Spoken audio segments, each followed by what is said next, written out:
ಬಂಧುಗಳೇ ನಮಸ್ಕಾರ.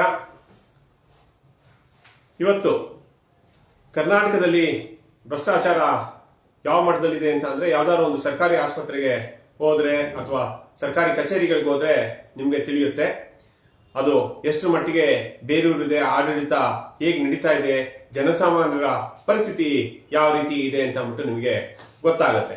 ಇದೇನು ತಿಳ್ಕೊಳ್ದೇ ಇರೋಂತ ವಿಚಾರ ಅಲ್ಲ.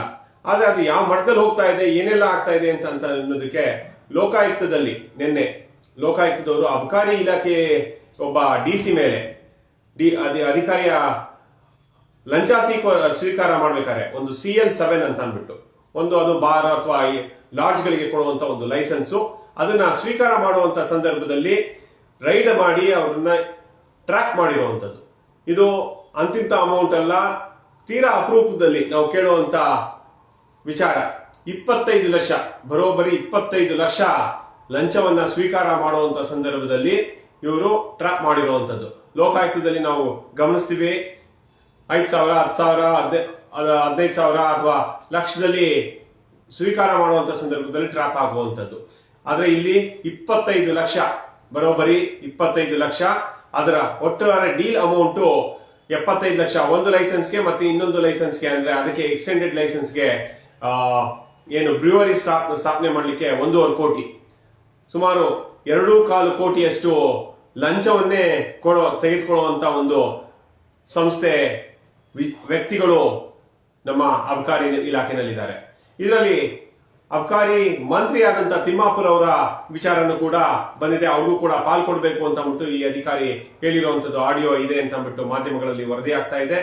ಇದು ಅಬಕಾರಿ ಇಲಾಖೆ ಯಾವ ರೀತಿ ಕೆಲಸ ಮಾಡ್ತಾ ಇದೆ, ಏನೆಲ್ಲ ಭ್ರಷ್ಟಾಚಾರ, ಯಾವ ರೀತಿ ವಸೂಲಿಗಳು, ದಂಧೆಗಳು ನಡೀತಾ ಇದೆ ಅಂತ ಅಂದ್ಬಿಟ್ಟು ನಿಮಗೆ ಗೊತ್ತಾಗುತ್ತೆ. ಇವತ್ತು ಕರ್ನಾಟಕ ರಾಷ್ಟ್ರ ಸಮಿತಿ ಪಕ್ಷ ಮದ್ಯ ನಿಷೇಧ ಆಗ್ಬೇಕು ಅಂತ ಅಂದ್ಬಿಟ್ಟು ನಿರಂತರವಾಗಿ ಹೇಳ್ತಾ ಬರ್ತಾ ಇದೆ. ಹಲವಾರು ಹೋರಾಟಗಳನ್ನ ಮಾಡ್ಕೊಂಡು ಬರ್ತಾ ಇದೆ. ಹಲವಾರು ಇನ್ನಿತರ ಸಂಘ ಸಂಸ್ಥೆಗಳ ಜೊತೆಗೂ ಈ ಒಂದು ವಿಚಾರದಲ್ಲಿ ನಾವು ಕೈ ಜೋಡಿಸಿಕೊಂಡು ಒಂದು ಆಗ್ರಹವನ್ನ ಮಾಡ್ತಾ ಬರ್ತಾ ಇದ್ದೀವಿ.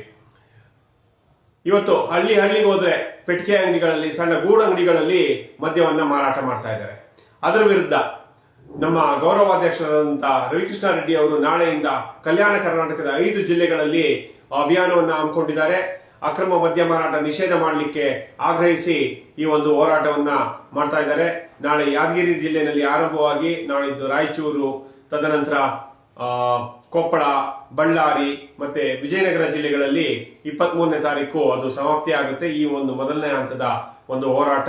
ಈ ಸಂದರ್ಭದಲ್ಲಿ ಕರ್ನಾಟಕ ರಾಷ್ಟ್ರ ಸಮಿತಿ ಪಕ್ಷದ ಎಲ್ಲ ಕಾರ್ಯಕರ್ತರು ಭಾಗವಹಿಸಬೇಕು. ಅದೇ ರೀತಿ ಕರ್ನಾಟಕದ ಜನತೆ ಏನು ಒಂದು ಒಳ್ಳೆಯ ಸ್ವಚ್ಛ ನಾಡನ್ನ ಕಟ್ಟಬೇಕು ಅಂತ ಇದಿರೋ ಅವರೆಲ್ಲ ಬೆಂಬಲಿಸಬೇಕು. ನಿಮ್ಮ ಊರುಗಳಲ್ಲಿ ಅಕ್ರಮವಾಗಿ ಮದ್ಯ ಮಾರಾಟವನ್ನ ನಿಷೇಧ ಮಾಡೋದಕ್ಕೆ ಕೈ ಜೋಡಿಸಬೇಕು ಅಂತ ಅಂದ್ಬಿಟ್ಟು ಕೇಳ್ಕೊಳ್ತೀನಿ. ಇದೇ ಸಂದರ್ಭದಲ್ಲಿ ಅಕ್ರಮವಾಗಿ ಅಥವಾ ಮದ್ಯ ಮಾರಾಟದಿಂದ ಏನೆಲ್ಲ ಕೆಟ್ಟ ಕೆಲಸಗಳಾಗ್ತಿದ್ದಾವೆ, ಸಮಾಜ ಒಂದು ರೀತಿಯಲ್ಲಿ ಕೆಡ್ತಾ ಇರುವಂತ ಒಂದು ವಾತಾವರಣ ಆಗ್ತಾ ಇದೆ. ಸುಮಾರು 15-16 ವರ್ಷ ವಯಸ್ಸಿಗೆನೆ ನಮ್ಮ ಸಮಾಜಘಾತಕ ಶಕ್ತಿಗಳು ಅವ್ರಿಗೆ ಮದ್ಯವನ್ನ ಕುಡಿಸುವಂತ ಒಂದು ಕೆಲಸಕ್ಕೆ ಕೈ ಹಾಕ್ತಿದ್ದಾರೆ. ಅವ್ರನ್ನ ಮದ್ಯ ವ್ಯಸನಿಗಳನ್ನಾಗಿ ಮಾಡಿ ತದನಂತರ ಅವ್ರನ್ನ ದುರ್ಬಳಕೆ ಮಾಡ್ಕೊಳ್ಳುವಂಥದ್ದು, ಬೆಟ್ಟಿಂಗು, ಇನ್ನೊಂದಕ್ಕೂ ದೂಡುವಂಥದ್ದು ಇದು ನಡ್ಕೊಂಡು ಬರ್ತಿದೆ. ಪ್ರತಿದಿನ ನೂರಾರು ಕುಟುಂಬಗಳು ಬೀದಿಗೆ ಬೀಳ್ತಿದ್ದಾವೆ. ಯುವಕರು ತಮ್ಮ ಏನು ಒಂದು ಶಕ್ತಿ ಇದೆ, ತಮ್ಮ ದುಡಿಯುವಂತ ವಯೋಮಾನ ಇದೆ, ಅದನ್ನ ಕುಡಿತದಲ್ಲಿ, ಅಮಲಿನಲ್ಲಿ ಕಳೆದೋಗುವ ಹಾಗೆ ಆಗ್ತಾ ಇದೆ. ಇದು ಒಂದು ನಾಡನ್ನು ಕಟ್ಟೋದಕ್ಕೆ ಸದುಪಯೋಗ ಆಗ್ಬೇಕಾಗಿರುವಂತ ಒಂದು ಶಕ್ತಿ ಇವತ್ತು ವ್ಯರ್ಥ ಆಗುವಂತ ರೀತಿಯಲ್ಲಿ ಆಗ್ತಾ ಇದೆ. ಇದಕ್ಕೆಲ್ಲ ಒಂದು ಕಾರಣ ಅಂತ ಅಂದ್ರೆ ಮದ್ಯ ನಿಷೇಧ ಮಾಡದೇನೆ ಅಕ್ರಮವಾಗಿ ಮಾರಾಟ ಮಾಡ್ತಾ ಇರುವಂತದ್ದು, ಮತ್ತೆ ಇಲಾಖೆನಲ್ಲಿ ಇರುವಂತಹ ಭ್ರಷ್ಟಾಚಾರ. ಇವತ್ತು ಸರ್ಕಾರನೇ ಮದ್ಯ ಮಾರಾಟ ಇಷ್ಟಿಂದ ಟಾರ್ಗೆಟ್ ಕೊಟ್ಬಿಟ್ಟು 40,000 ಕೋಟಿ ನಾವು ಮದ್ಯ ಮಾರಾಟದಿಂದ ಸಂಗ್ರಹ ಮಾಡಬೇಕು ಅಂತ ಅಂದ್ಬಿಟ್ಟು ಗುರಿಯನ್ನ ಕೊಡುವಂತದ್ದು. ಅದಕ್ಕೆ ಎಲ್ಲಂದ್ರೆ ಅಲ್ಲಿ ಮದ್ಯ ಮಾರಾಟ ಮಾಡಲಿಕ್ಕೆ ಅವಕಾಶವನ್ನ ಕೊಡುವಂತದ್ದು, ಅದರ ಭಾಗವಾಗಿ ಇವರು ಲಂಚ ಸ್ವೀಕಾರ ಮಾಡುವಂತದ್ದು. ಇದೇ ರೀತಿ ಈ ಹಿಂದೆ ಸುಮಾರು ಕಳೆದ ವರ್ಷದ ಜೂನ್ ತಿಂಗಳಲ್ಲಿ ಲೋಕಾಯುಕ್ತ ಒಬ್ಬ SP ಅಬಕಾರಿ ಇಲಾಖೆಯಲ್ಲಿ ರೇಡ್ಗಳು ಮಾಡಲ್ಲ, ನಿಮ್ಮನ್ನ ರಕ್ಷಣೆ ಮಾಡ್ತೀವಿ ಅನ್ನೋ ವಿಚಾರದಲ್ಲಿ ರಕ್ಷಣೆ ಕೊಡುವಂತ ವಿಚಾರವನ್ನ ಇಟ್ಕೊಂಡು ಪ್ರತಿ ತಿಂಗಳು ಮಾಮೂಲಿ ವಸೂಲಿ ಮಾಡುವಂತ ಒಂದು ವಿಚಾರ, ಬಹಳ ಗಂಭೀರವಾದ ವಿಚಾರ ಬಯಲಾಯಿತು. ಅದನ್ನ ಇವತ್ತಿನವರೆಗೂ ಸುಮಾರು 8-10 ತಿಂಗಳಾಯ್ತು. ಆ ತನಿಖೆ ಯಾವ ರೀತಿ ಏನಾಗಿದೆ, ಏನ್ ಪ್ರಗತಿ ಕಂಡಿದೆ ಅಂತ ಅಂದ್ಬಿಟ್ಟು ರಾಜ್ಯದ ಜನತೆಗೆ ಗೊತ್ತಿಲ್ಲ.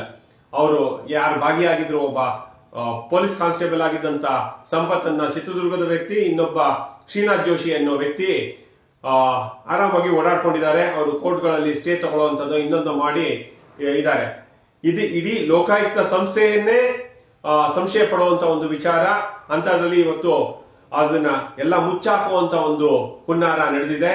ಅದು ಆ ಸಂದರ್ಭದಲ್ಲಿ ಕರೆಕ್ಟ್ ಆಗಿ ನಡೆದಿದ್ರೆ ಆ ತನಿಖೆ ಇವತ್ತು ಇಷ್ಟೊಂದು ಕೀಳು ಮಟ್ಟಕ್ಕೆ ದೊಡ್ಡ ದೊಡ್ಡ ಅಮೌಂಟ್ ನ ಲಂಚ ತೆಗೆದುಕೊಳ್ತೀವಿ, ನಿರ್ಭೀತಿಯಿಂದ ಲಂಚವನ್ನ ತೆಗೆದುಕೊಳ್ಳೋದಕ್ಕೆ ಮಾತುಕತೆಗಳನ್ನ ಆಡ್ತಿದ್ದಾರೆ ಅಂತ ಅಂದ್ರೆ ಇನ್ನು ಯಾವ ಮಟ್ಟದಲ್ಲಿ ಈ ಇಲಾಖೆಯಲ್ಲಿ ಭ್ರಷ್ಟಾಚಾರ ನಡೀತಿದೆ ಅಂತ ಅಂದ್ಬಿಟ್ಟು ನಾವು ತಿಳ್ಕೊಳ್ಬೇಕು. ಒಟ್ಟಾರೆ ನಾವು ಗಮನಿಸಬೇಕಾಗಿರುವಂತದ್ದು, ಇಲ್ಲಿ ಅಬಕಾರಿ ಸಚಿವರೇ ಎರಡೂ ಪ್ರಕರಣಗಳಲ್ಲಿ, ಈ ಹಿಂದೆ ಏನು ಶ್ರೀನಾಥ್ ಜೋಶಿ ಪ್ರಕರಣದಲ್ಲಿ ಅಬಕಾರಿ ಸಚಿವರೇನೆ ಅವ್ರ ಜೊತೆಗೆ ಕುಳಿತಿರುವಂತದ್ದು, ಒಂದು ಮೀಟಿಂಗ್ ಗಳು ಮಾಡಿರುವಂತದ್ದು ಇದೆ. ಈ ಸಂದರ್ಭದಲ್ಲೂ ಕೂಡ ಅಬಕಾರಿ ಸಚಿವರಿಗೆ ಈ ಅಮೌಂಟ್ ತಲುಪುತ್ತೆ, ಅವ್ರಿಗೂ ಕೊಡಬೇಕು ಅಂತ ಅಂದ್ಬಿಟ್ಟು ಹೇಳಿರುವಂತ ವಿಚಾರ ಬಂದಿದೆ. ಅಬಕಾರಿ ಸಚಿವರಿಗೆ ಒಂದು ನೈತಿಕತೆ ಅನ್ನೋದಿದ್ರೆ ಅವರು ತಕ್ಷಣ ರಾಜೀನಾಮೆ ಕೊಡಬೇಕು, ತಿಮ್ಮಾಪುರ್ ಅವರು. ಮತ್ತೆ ಇಲ್ಲ ಅಂದ್ರೆ ಸಿದ್ದರಾಮಯ್ಯನವರು ಅವರಿಂದ ರಾಜೀನಾಮೆಯನ್ನ ಪಡೆದುಕೊಳ್ಬೇಕು. ನಾವು ಹೋರಾಟ ಮಾಡುವಂತ ಸಂದರ್ಭದಲ್ಲಿ ಅಕ್ರಮ ಮದ್ಯ ಮಾರಾಟವನ್ನ ವಿರುದ್ಧ ಕ್ರಮ ಕೈಗೊಳ್ಳಿ ಅಂತ ಅಂದ್ರೆ ಅದು ಕಾನೂನುಬದ್ಧವಾಗಿ ಮಾಡಬೇಕಾಗಿರುವಂತದ್ದು. ಹೊಸ ಪಾಲಿಸಿ ಮಾಡಬೇಕು, ಇನ್ನೊಂದು ಯಾರಿಗೂ ತೊಂದರೆ ಆಗುತ್ತೆ ಅನ್ನೋದಲ್ಲ. ಆದ್ರೆ ಅಲ್ಲಿ ಮುಖ್ಯಮಂತ್ರಿ ಆಗ್ಲಿ ಅಥವಾ ಹೋರಾಟದ ಸಂದರ್ಭದಲ್ಲಿ ಬಂದಿದ್ದಂತ ಸಚಿವರು ನಾವು ಅಕ್ರಮ ಮದ್ಯ ಮಾರಾಟವನ್ನ ತೊಲಗಿಸ್ತೀವಿ, ನಾವು ಅವ್ರ ವಿರುದ್ಧ ಯಾರು ಮಾರಾಟ ಮಾಡ್ತಿದ್ದಾರೆ ಅವ್ರ ವಿರುದ್ಧ ಕ್ರಮ ತೆಗೆದುಕೊಳ್ತೀವಿ ಅಂತ ಹೇಳೋದಕ್ಕೂ ಆಗದೆ ಇರುವಂತ ಒಂದು ಬಾಯಿ ಮಾತಿನಲ್ಲೂ ಹೇಳಕ್ಕಾಗದೆ ಇರುವಂತ ಒಂದು ಪರಿಸ್ಥಿತಿನಲ್ಲಿ ಇವತ್ತು ರಾಜ್ಯ ಸರ್ಕಾರ ಇದೆ. ನೀವು ಯೋಚನೆ ಮಾಡಬೇಕು, ಏನು ಕಾನೂನುಬದ್ಧವಾಗಿ ಯಾರು ಕೊಲೆ ಆಗಿದೆ ಅವ್ರನ್ನ ಅರೆಸ್ಟ್ ಮಾಡಲ್ಲ ಅಂತ ಅಂದ್ಬಿಟ್ಟು ಹೇಳಕ್ಕಾಗತ್ತಾ? ಮಾಡ್ತೀವಿ ಅಂತಾನೆ ಹೇಳ್ಬೇಕು. ಅದನ್ನೇ ಮಾಡಿ ಅಂತ ಅಂದ್ಬಿಟ್ಟು ನಾವು ಕೇಳ್ತಿರೋದು. ಅಕ್ರಮವಾಗಿ ಮದ್ಯ ಮಾರಾಟ ಮಾಡ್ತಿದ್ದಾರೆ, ಅವ್ರದ್ದು ಅದನ್ನ ತಡೀರಿ, ಅವ್ರ ವಿರುದ್ಧ ಕ್ರಮ ತೆಗೆದುಕೊಳ್ಳಿ ಅಂತ ಅಂದ್ಬಿಟ್ಟು ಅದನ್ನ ನಿಲ್ಸಿ ಅಂತ ಅಷ್ಟೇ ಹೇಳ್ತಿರೋದು. ನಿಲ್ಲಿಸ್ತೀವಿ ಅಂತ ಹೇಳಕ್ ಆಗದೇನೆ ಇಲ್ಲ ಅವ್ರಿಗೆ. ಯಾಕೆ ಅಂದ್ರೆ ಇದು ಅವ್ರಿಗೆ ಒಂದು ಸೋರ್ಸ್ ಆಫ್ ಇನ್ಕಮ್, ಅಕ್ರಮ ಇನ್ಕಮ್. ಮತ್ತೆ ರಾಜ್ಯ ಸರ್ಕಾರಕ್ಕೂ ಹೆಚ್ಚು ಹೆಚ್ಚು ಮದ್ಯ ಮಾರಾಟ ಮಾಡಿದ್ರೆ ಅದರಿಂದ ನಮಗೆ ಆದಾಯ ಬರುತ್ತೆ ಅಂತ ಅಂದ್ಬಿಟ್ಟು ಇಷ್ಟೆಲ್ಲ ಇರಬೇಕಾದ್ರೆ ಈ ರೀತಿಯ ಭ್ರಷ್ಟಾಚಾರ ಇನ್ನೊಂದು ನಿರಂತರವಾಗಿ ನಡೀತಿರುತ್ತೆ. ಅವ್ರನ್ನ ಸೋರ್ಸ್ಗಳನ್ನ ಹೇಗೆ ಅವರು ಸೋರ್ಸ್ಗಳ ವಿರುದ್ಧ ಕ್ರಮ ತೆಗೆದುಕೊಳ್ಳೋದಕ್ಕೆ ಸಾಧ್ಯ ಆಗತ್ತೆ? ಇವರು ಮಾಡೋದಿಲ್ಲ.